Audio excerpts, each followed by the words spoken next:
Welcome to Barber Confessions, where I share with you the real stories I hear behind the chair. So, this client of mine, we're gonna call him John, right?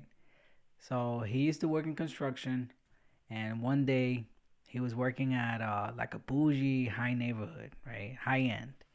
And let's just say it's those side of towns that you need a code to get into, right?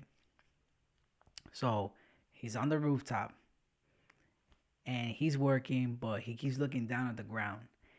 And he said that he kept seeing this thing that just kept shining, but it caught his eye, right?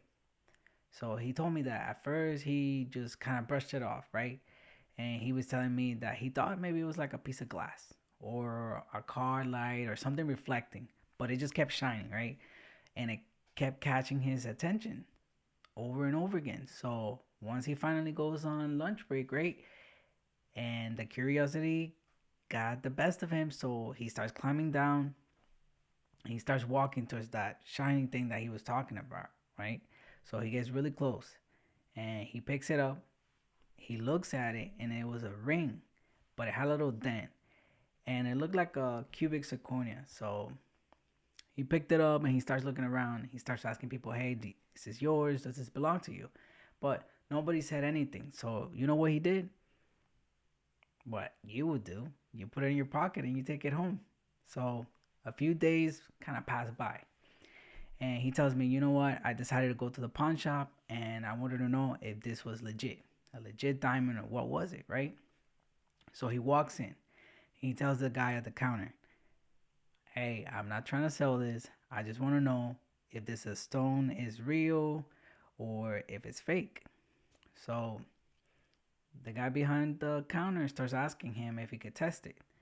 So you know that those little chemical drop diamond things that they do. So he asked him if he could do that, and John told him, "Hey, just go ahead. I just want to know if this thing is legit or not." But this is where it starts getting kind of weird, because the guy disappeared to the back and then came back out, and he's like looking for his manager. But then he goes back out again, and he told me that after like 10, 15 minutes, he comes out and he told him, "You know what? We can give you $700." And John was telling him, "Wait, so is this a real diamond?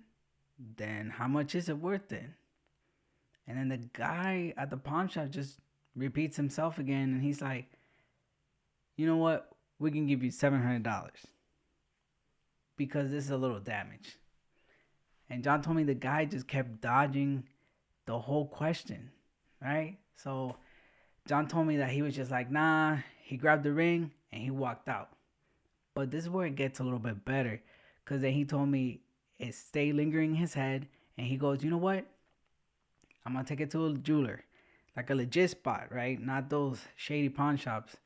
So he walks into the jeweler, and same thing.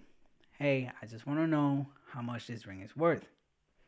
And the jeweler seemed like a nice guy. He told me he starts looking at it and started complimenting the piece like it was royalty, man. So he starts telling him, "Hey, this is a really nice heirloom. Like, you guys must have had this for generations, right?" So my guy just played it cool and he was like, "Yeah, yeah, yeah, it's nice."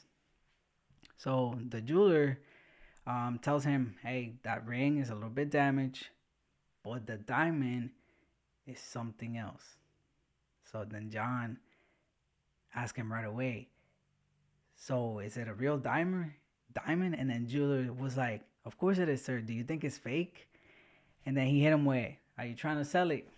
And again, John's like, "Nah, I just want to know how much this thing is worth." So then he tells him, "I actually found it." And then the jeweler like took a step back. He kind of paused and he was like, "So you found this? It kind of makes sense why you want to know if it's a real diamond." And then he kind of hit him with, "When rings have diamonds like this, they're usually registered." So he was like, "Let me check the system and see if it's registered to somebody." So he ran it and he told them it's not registered. So the ring here is nice, but it will cost you about $800 to fix it, to repair it, right? And the diamond alone is worth $8,000. And John was speechless. I was speechless. 8,000. Man, after that, he didn't even want to tell me if he kept it or sold it. But either way, 8 grand on the floor, that's a great thing.